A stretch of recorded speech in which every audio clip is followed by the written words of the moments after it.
Good morning. My name is Inga Cotton. I'm the founder and executive director of San Antonio Charter Moms, and these are Charter Moms chats. We go online at about 9 a.m. Central on weekdays, and the goal is to share information that parents need so they can navigate distance learning and having their kids keep learning at home in the summer. And we've been bringing on some really wonderful guests this month. And today we have two gentlemen from the Frank L. Madla Early College High School. So we have let's see, on the far right, it's Jeff Flores, who's the principal at Frank L. Madla Early College High School, and then we have Khalid Zakaria, who's the academic counselor at the high school. So this is a dual credit, right? It's a charter school that's located at the campus of Palo Alto College, which is part of the Alamo College's system. And so students they're getting their high school diploma, but they're also taking college classes at Palo Alto. So that's why this is such an exciting school model. And they have an activity today that they want to share. This is part of our Charter of Summer of Learning. So you can click on I'll add the link to the description of the video, and you can click through and see the activity. And it's called Building a Friend Tree. So I wanted I'll send it to Mr. Jeff right now, and he'll tell us more about this. Is an activity that they did with their students to help them. It builds social emotional learning. So okay, go ahead, Jeff. Yeah, well, good morning. Thanks for having us on here. Yeah, so when we went into the first phase of quarantine, we, like most schools in the city, we went to spring break, and we told the kids, we'll see you on Monday. Have a good break. And we told the parents, we'll see you and get ready for finals and get ready for all these other things. And then we were put on, one more week, an extra weeks, and we took the opportunity to work with our parents. Luckily, we use a learning management system called Schoology that allows us to communicate to parents and students very easily and do large broadcasts. So we took the opportunity. We always hear from parents saying, I wish schools would teach kids real skills or real life skills. And so we took an opportunity to tell the parents to challenge the parents and the students to teach each other something, to teach the kids, how to cook, or how to. Some of the kids, the parents said, "I'll teach my kid how to cook, how to change a tire, how to change the oil." Some of the kids wrote back, "I'll teach my parents how to use TikTok," which was funny to see some of the videos that they would share. But one of our students did something real neat. One of the parents had something where she wanted the student, her children, to look at who their family was. We use a lot at Frank L. Madla, the Early College High School. We use a lot of our own little vernacular we have at the campus, and some of that is, we stand on the shoulders of those who came before us. Our school namesake, Senator Madla, a believer in the South Side. Because of him, we have A&M San Antonio, we have Palo Alto College, who we love to partner with. They're the number one. They're the top 1% of community colleges in the country. So we have that in us, that we want our kids to know where they came from, who they are, and understand that when they move on from us and they're graduating, getting their 4-year degree and moving on, that they come back or if wherever they end up, that they continue to set a foundation for future generations. So our parent had the student go through a whole family tree with the student, and then one of the students came back and said, well, when this new model that we're in of we're home now. Their support network has been now, where usually they would come to school, their own support network.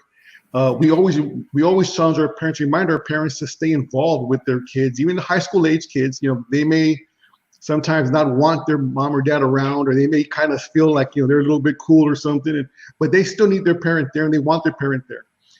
So working with this parent and the students, we came up with an idea that when the parent was working with the student on setting up their family tree, the student was then sharing with the parent, okay, here's my friend tree.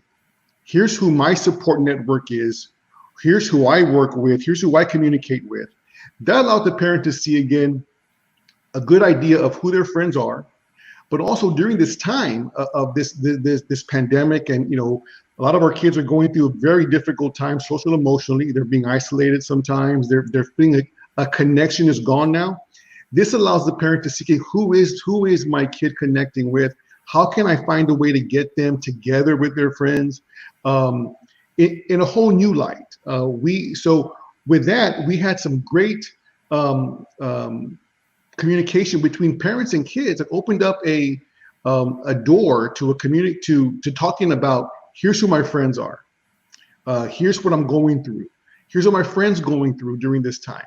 So it opened up a communication. We have seen from this, now parents get to know other parents now, because, oh, well, hey, my son has you on this, and he's talking about, or she's talking about, this is a good friendship that we have there. So they now see that. So we went through that, and the beauty of it was it came from our own families. We gave them a challenge of, hey, share something with each other.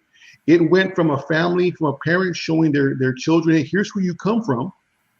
And then the student feeling comfortable to say, you know what, that's where I came from. Here's who I am now. And this is my friend tree. And for us, when all this goes back to somewhat normal, we go back to normal, we hope that it continues with, okay, now we have an activity where we can get the parents and the students to have a tool to communicate with each other. It's important for, especially in our model where we're putting 6 years of school into 4 years. It is a lot of work. We have kids who are graduating with 60 college hours. They're taking, senior year up to 15 college hours plus high school courses. That support network is within the school, but also within their friends and the family. We've had some great success. That success comes from amazing teachers, but also we have amazing students and amazing parents who work together. And this was an activity we used so that we can have our kids feel that connection still during this pandemic when they're not seeing their friends. Like most charter schools, our kids come throughout their county and surrounding counties. So it's not like I'll go down the street or I'll see them in a drive-by for a birthday or a celebration, because they live across the city or across the county. This was a way for them to also kind of connect there. We had students who then worked together on some of this to see that their friend trees, cross-pollinate with it. We have a different group of kids. So like they were talking about, here's how I met my friend and here's how you met your friend. And wow, they found out, oh, hey, we have the same friend that we both met in third grade, but I met them through CYO, you met them through school. And it's neat to have that connection. But we have worked hard, Mr. Zakaria has been crucial in having our students and having our parents still part of us. We have prided ourselves since the very beginning about building a community at our school. It's a family. We are there for each other. It has been, a challenge during this time to continue that. But like anything, we take those challenges as an opportunity to build on. So this activity was really used as a foundation for, okay, how do we keep working with building a community during this time so our kids remember that they're valued, that they're important, their voice is heard, but also that we're here for you, and that's important for us to have. Yeah, I think that shows remarkable adaptability, and what a great thing. It's like this idea that comes up from like the parents and the students coming up with their own activities, right? And then you guys had the you're observant and you say, yes, this is something that is consistent with our values. We're going to spread this across the whole thing. And then and it encourages people, like through this tool, they communicate and then they can take action, right? It's like like I miss my office. I miss like my co-working space and be able to like, just have a chat in the kitchen with people. And, I miss that. And, and so I have to find substitutes for that. I have to like remember, it's like, well, just text them, right? It's like, maybe I'm not going to run into them in the kitchen, but like, I can just send them a message and be like, hey, what's up? How are you doing? Exactly. Yep. But it takes it's one thing to have that intention, but it's another thing to have this tool, right? And I feel like that's how like we as a charter moms, like we have all these different activities on the website. And I hope that families, especially the families with the older kids, they can get try this out. It'll stimulate the communication. And then I like how you're talking about you want the parents to keep being involved in their kids' lives even when they're in high school and in college. I think that's really important. Yeah, like the kids want independence, but like they still need someone to talk to. They still need guidance on life stuff, and And that's one thing that we have, Mr. Zakaria has been crucial in developing from day one. You know, he's a proud alumni of Morehouse College with a lot of tradition. So he came up, and I haven't talked about it. He came up with he led the development of our of our Madla milestones that we developed, so that we created a space where parents would come back and we celebrate these students, their accomplishments, in a way where we remind the parents and the kids of what they're doing. But Zakaria will tell you more about the Madla milestones and what we do with it, and how it's created a great foundation for the school. Mm-hmm. Yeah, well, that's an excellent transition, because I want to hear about these Madla milestones. I also want to ask Mr. Zakaria, like, tell us about being a school leader, you know, during the pandemic, and how it feels to be in school leadership, and you know, trying to guide students while they're dealing with this trauma, you know, being afraid of getting sick, you know, being separated from each other physically. Yeah, so tell us more. So one of the big focuses at our school is we're very goal driven.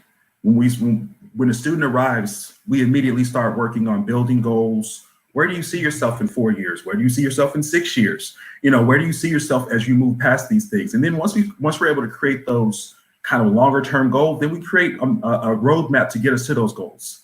What this has done, this COVID and the times we're dealing with now, where the goal that we had in January, February of 2020, that goal is now going to have a small detour on it, you know, and there's some things we can't control. You know, and I tell students, we can control, what we can't control, we adjust to. And I'll take my juniors or my rising senior class. Every year in January, I meet with all of my junior parents to work on what is our transition plan. You know, every grade level has a transition. You know, there's a transition between 8th to 9th, 9th to 10th, 10th to 11th. So within those transitions, a lot of times it's preparing for the next year, understanding what that year entails, understanding what's going to be required of me for that year. And then again, we work backwards from there. You know, if I have a rising junior who's going into their senior year and they say, Mr. Zakaria, I want to go to pick your university.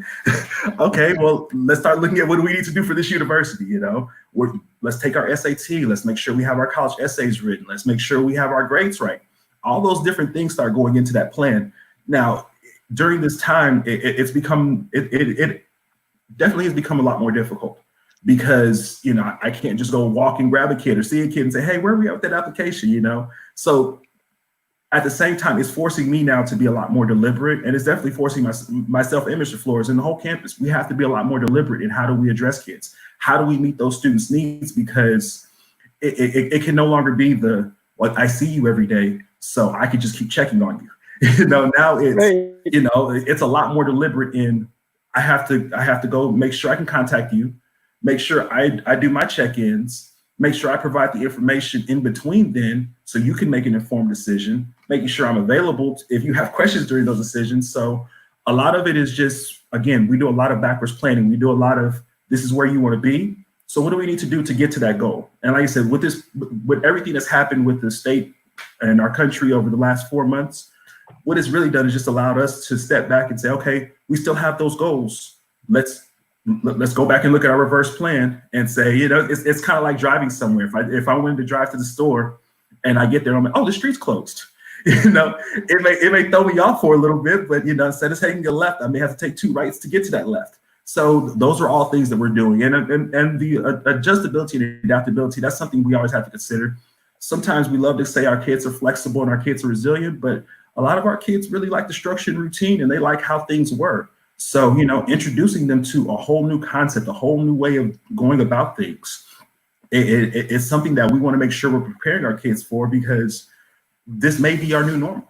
And we have to make sure that we're giving kids those tools to adjust to this new normal. I have a middle school son, and, you know, I'm already thinking with him, am I going to be able to invite more than 3 people to his graduation in 5 years? You know, like those are actual questions I'm having with myself. And, you know, while none of us have a crystal ball and we can tell where the future is going to lead or where the future is going to take us, we do have to keep in mind that we have to prepare our students for any eventuality and then provide them the support to be successful with those eventualities. That's one of the things I pride myself on. The school does an amazing job, but making sure our students, when they do transition, they're prepared for that next transition.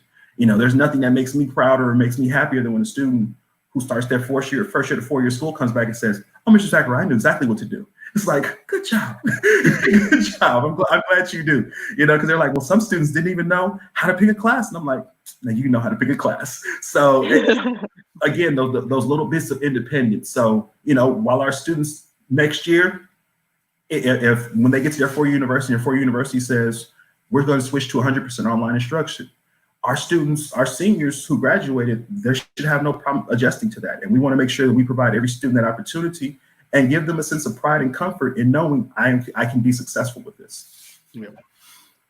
Yeah, I have a son who's in that middle school age too, and Mhm. it's in some ways it's a relief because like I'm not having to make the tough decisions about like, right? I mean, like so many kids, it's like, do I even try to take the SAT? Are they even offering the SAT? I don't even know, right? It's like, and Mhm. our college is going to check it. Like, I mean, Mhm. what a fundamental thing that, right? Like, you know, I mean, all of kids have been stressing about for decades, and it's like it all got thrown upside down. Yep. I had 75% of my junior class ready to take the SAT March 14th, and the city shut down March 12th.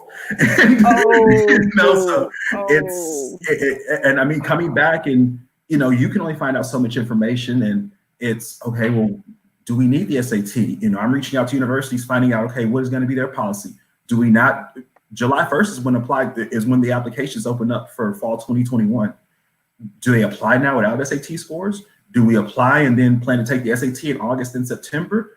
Are we even going to have the SAT in August and September? You know, these are all questions that are unknowns. Right. So, you know, keeping all those things in mind. And again, like I guess where we always get caught up is, you know, sometimes you look at the long term and you get so caught up in your final destination, you lose track of all those little things that happen. And that's kind of where our milestones kicked in, because, you know, it's daunting and it's stressful for school leadership, for teachers, to every time I see you, like, okay, we got to get ready for your junior year, or we got to get ready for your senior year. Okay, you want to go to university of this? We got to get ready for that. We got to get ready. We got to get ready. So we take our milestones as an example, or as a time to celebrate all those little stops in between, you know, and those stops in between, those are the most critical pieces, because anybody's going to burn out. If I'm just looking at, well, my 5-year goal, I just want to get to my 5-year goal. Well, you know, sometimes you have a 3-week goal. Sometimes you have a 3-month, like, hey, I did this. And again, it goes back to planning, making sure you have that roadmap. And once we have that roadmap set, then we can start celebrating. Okay, well, we hit this point. You know, I took a road trip. I took a road trip a few months ago, and, you know, driving from here, you know, you always like, well, I made it to this city.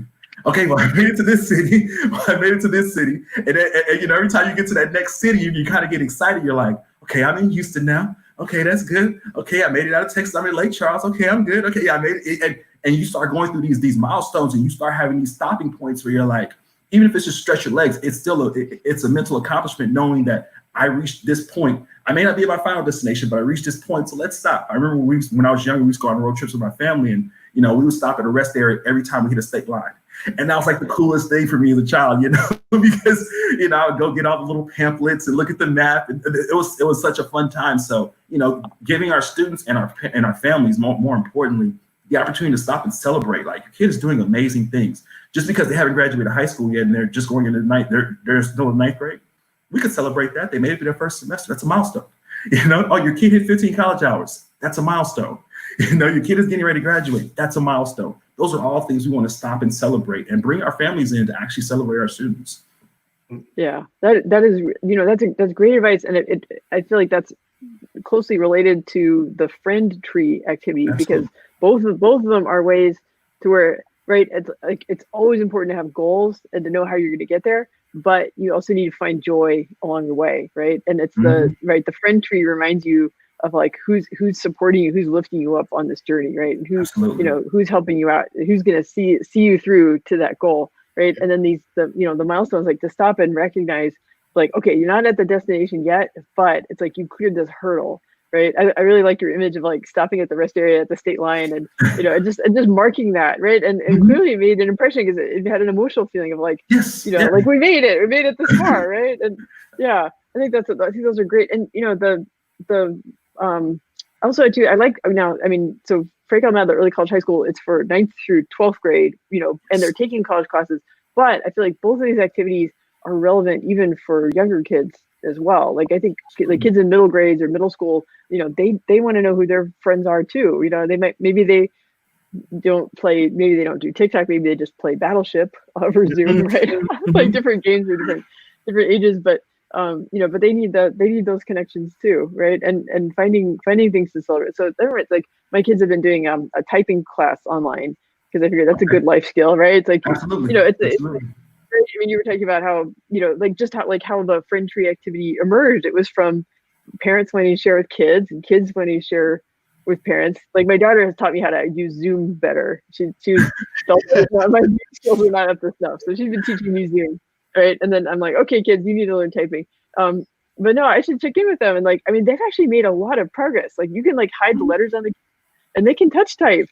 And you know, and it's like now I'm like, you know what? I need to like make more of a big deal about that because they put in a lot of time to get there. And you know, it's not the same as like publishing an app or something, but it's a step along the way, right? But before you can type 100 words a minute, I'm celebrating 20 words. Exactly. We'll celebrate 40 words, and we'll progressively build that goal up. I mean, like I said, whatever your goal is, for us, we always look at like what's the backward step of that. I mean, the friend tree kind of evolved because we had to recognize, like Mr. Flores mentioned, we're an open enrollment charter, so we pull students from all over. It's not like I have a neighborhood friend that I could just go outside and see in the neighborhood.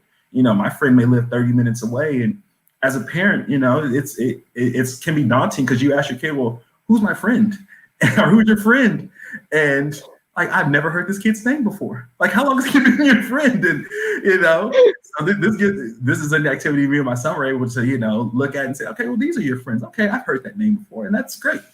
And I think what's important is that, you know, we have to always acknowledge that the power of their peers is important.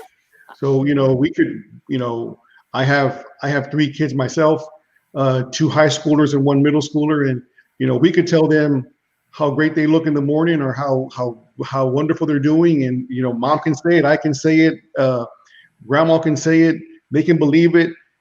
If a peer says something different, it really will shake them to the core. So it's important to know who that support network is. But also, if you get them all on the same or close to the same goal, and they're all working towards it, it's powerful. One of the best memories of our short at the school is, you know, we had a couple of years back kids who were struggling in math, you know, the lower grade levels, and one of our seniors at the time said, "Hey, look, I'm pretty good at math. You know, I'm in college algebra, senior year. I'm going to offer tutoring for you guys at this time." And it was a domino effect. Then other kids, well, I could help with English, I could help with writing, and I could help with this. So then you had other students helping. It's interesting because kids who would not go or it was a struggle to get them to go to just traditional after school tutoring with a teacher, were lining up to go with their peers to get tutoring. So now we have a teacher who has a group that we have our own. It's a class pretty much throughout the day. We have peer tutors in the classroom. So now you have a teacher helping out, but also you'll be teaching a class, but something happens when a classmate helps the student. But so if you know who that kid is and you keep involvement in that, you know, that's what's going to be crucial in this time, and especially during this time where they're isolated. You know, one of the things we had, one of the first meetings we had an all school assembly on Zoom, and we tried to figure out, will this work or not? So we told the kids, okay, 3 o'clock, everybody log in if you want to log in. It was amazing. I think it was upwards to 90% of our students logged in to that assembly. Wow. But what we found from that was the kids just wanted to hang out. So we ended up after that point saying, you know what we're going to do? We have homerooms. We had teachers who say, look, I'm going to log into Zoom and have the kids log in, and I'll be here with you guys. But the kids just want to talk to each other. And it was interesting how they were missing that, and being able to say it's okay to miss it and to just, hey, get on Zoom and have a regular conversation about pretty much nothing, but it was just like we were here. That was powerful. And we had some kids who afterwards messaged us or messaged me, just say, hey, look, I really appreciate if we could do that. Can we do it again? And that's the powerful part of a community, is that they have a voice where, as a school leader, I was thinking, look, I got to update the kids. We'll have one big assembly. But from that, the kids voiced hey, this is important to us. So we offered that. And as we go to this new school year, we're looking at, with our teachers, how do we continue that community? How do we, get new 9th graders, 10th graders coming into our culture, expectation? How do we get the parents to understand how it's going to be different now with it? But we all learn together on this. And I think that friendship tree is a way to really get a good feel for who's my student or who's my kid around, especially for incoming freshmen. They're going to a new setting. A lot of them are leaving a school system where they've known their friends from kindergarten sometimes. They're in a new place. And I've seen where if the kid writes this down, a kid who might feel like, I'm by myself, I don't have many friends, then they realize, well, hey, you know what? God, I do have a good number of friends. Mm-hmm. I do have this. And it's powerful for the kids. So this activity was a way, we saw it as the parents developed this with the students and they shared with everybody, was a way for how do we connect that community back. And it also opened up to other lessons from kids, because then you found out, well, hey, my grandfather was a painter. Well, can we paint now? Or I didn't know that your friends were really into music or into this. What is that? And that's just the way it opens the door to communication between the student and their parents, which is crucial during these. High school is a tough place to be in sometimes for a lot of kids. I don't think it's as bad as middle school, but it's close, and it can just feel like, hey, I'm part of something. I matter. I'm valued. It goes a long way for them. Not just at the high school we push academics. That's part of our system. We're early college high school, but we want to build up students. And one of the reasons that I got an education was to do that, was to make sure we're going to help create and develop good citizens and people with empathy, people with understanding, and that's going to be crucial to them to be successful. Sometimes a lot more than trigonometry or physics or history, but it all comes together. It's like you said about, we stand on the shoulders of the people who came before. So you're creating alumni who will be those strong shoulders that the future students can stand on and lean on for support. Yeah. Absolutely. Yeah. Absolutely. Well, I want to make sure that our listeners, if maybe they haven't heard of Frank L. Madla Early College High School, and make sure that they know, how to find you guys, and and kind of what, so just, give us the elevator pitch. And I'm going to also add the URL so they know how to go to the website. And, because y'all are still enrolling for for 9th and 10th grade? We have spots for the 10th graders. So we're open enrollment early college high school. So there's no admissions test. There's no essay. If you pass 8th grade, you're able to come to us. We offer a program where students have the opportunity to earn 60 college hours while in high school. Many of our kids graduate with an associate's degree before they finish high school. We offer a system that is very supportive. It's a small school setting. We have in-house support with academic labs and study halls in there. Our mission is to get students their foundation courses to transfer to the four-year institution.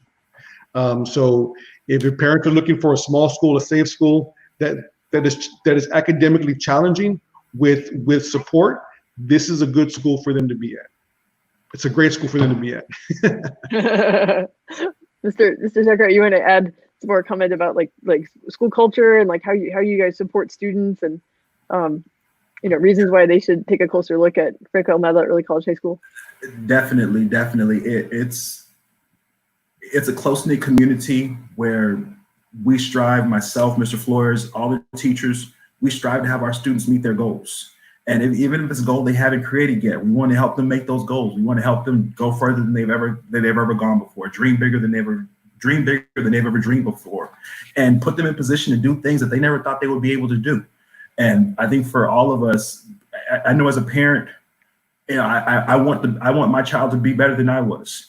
And I think every parent has that desire for their child to be better than them. And that's something that myself, Mr. Flores, and all of our teachers, we always want our students to have that experience that's better than that gives them a better leg up than we had. So, you know, we definitely want to make sure we provide our students with every opportunity to be successful. And for parents who, you know, have a student who would love that educational challenge, love to be pushed, love to, you know, create those goals for themselves, I definitely encourage you to take a look at our school. We're excited with what we're doing. This has probably been one of the things I'm most proud of. And it is just an amazing experience. And we want to make sure that we provide that amazing experience because our students deal with so much already. And if we can help them get to that generational change, that change for their family, change for their community, those are things we're definitely looking for. Exactly. Yeah. So they can come and they can add more people to their friend tree, right? They Yes. can Yes. get to know more people. Yeah. So I consider as a practical question, if they go to the website, I mean, you know, it's tough because like, you know, like I've done a lot of school tours over the years. I know I'm not going to be able to do physical school tours in the coming year because of the visitors policy. So, I imagine some principals are going to be walking around the campuses with FaceTime, giving me virtual tours. But so I mean, how can you, if when families reach out, like you can talk to them about the program. You can, I don't know, how are you able to share information even during the pandemic? So they would apply online. Then it's automatic. They get a letter response back or all that. We will though. We're working on a video to go out there to do a FaceTime video. One thing that is for our school is the power of placement. Everything at Palo Alto College is our campus. So Right. it's a tour of the entire college campus. So the gymnasium, auditorium, the libraries, computer labs, all that is part of it. We have a high school section of a small group of portable buildings that's there, but we want to look at that. But you know, we offer, you know, we take parent phone calls all the time, emails all the time, messages all the time, because we understand the importance of this is a big decision going to high school. So we know that. So we want to make sure that not only the parent, you know, most parents love us because they're getting free tuition, free books, 60 hours free. We have alumni graduating at 20 years old from a 4-year institution with zero debt with an undergraduate degree. It's amazing. We also want to make sure the parents and the student are on the same page. So the student's happy. So we do a lot of one-on-one meetings. That's going to be different now with a lot of more Zoom sessions. We're working with the college to get back on campus to offer, you know, parents who cannot read technology to come in. This coming up school year, we're working on a plan to provide all of our students with a Chromebook and a hotspot to bridge that gap. But also training with that as well to get the parents training on that. So if they contact the school, they could always contact me directly, or Ms. Zakaria directly, and we take that time to spend one-on-one with them to make sure it's a good fit for everybody, but also to make sure that this is a 4-year commitment that goes really on to 6 years because we want them to finish after 4 years their 2-year degree. So we're open to access all that time. I mean, I still get emails from alumni, so does Zakaria. They're different now. They're about graduate school, which is great to hear kids talk about, well, what grad school do I pick? But they can contact us and we'll walk them through. But when it comes to the campus, everything at Palo Alto is theirs, and they're full Alamo College students. Yeah, that's amazing. Yeah, y'all are really a gateway, you know, to a great community college, and then that's setting them up, you know, with college credit and all that know-how, you know, that they can carry with them to a 4-year college and get. Yeah, I mean that's, you know, it's like, I mean, I've been talking to my son about this, like, you know, like what is the goal? How do we work backwards from that? How do we increase the odds that this is going to work out in a world where things keep changing? So it's like you have to keep your hands all, but you also have to be adaptable. And Exactly. That's what I think this opportunity with the pandemic, when it first went on board into the school, and even coming into this fall, we told our parents and our teachers and everyone, we're going to lead with mercy and grace. It's a brand new way for us to do stuff, but it's a great opportunity to show kids this is the world we live in. You have to adapt pretty quick to stuff, and you can't fall back on, well, I don't like this, or I don't really want to do it this way. This is what you have to do, and you got to find that way. You got to get through it. You got to have that grit. We call it ganas in Spanish, of I'm going to work through this. But you're not alone working through this. No. You're in a community to work through this, and none of us are on board. I joke with the kids at the school that prior to this, I used to think I was pretty good with technology. And when this happened, I was like, wow, how does this camera work? And, well, why is this doing this? And my sound's not working. And, what's Zoom and Teams and all these things. very helpful. You learn from it and you have to adapt to it. And I think our kids, as their opportunity to come out stronger through this, with their resiliency and their adaptability in the world. And I think, we have to help them develop that and support them through that. Yeah. Absolutely. Yeah. Absolutely. Wow. That is a great message. I hope families, it's like, stick through, guys, like watch the whole video, because I think the friend tree activity, I think that the goal setting and the celebrating the milestones, like Mr. Zakaria talked about, and then like talking about, being adaptable. I can see it in my kids as well. It's like, it's a more, we're all going through a hardship together, and it's frustrating, but it builds a sense of teamwork, and then they're all in it together. And so like when I ask them for help with chores and they get it done, and then I thank them for it, and they feel really proud, and they're learning those life skills. It's a different dynamic than before, when we were always on the go, and it always seemed too busy to slow down and explain anything. Exactly. Yeah. Okay. Well, this has been a wonderful conversation. I'm so thankful, and I look forward to having another chat with you guys down the road. And I'm really proud to share this activity with our readers. Perfect. We appreciate it. Thank you so much for what you do. Yeah. Thanks, guys. See you soon. All right. Bye-bye. Bye.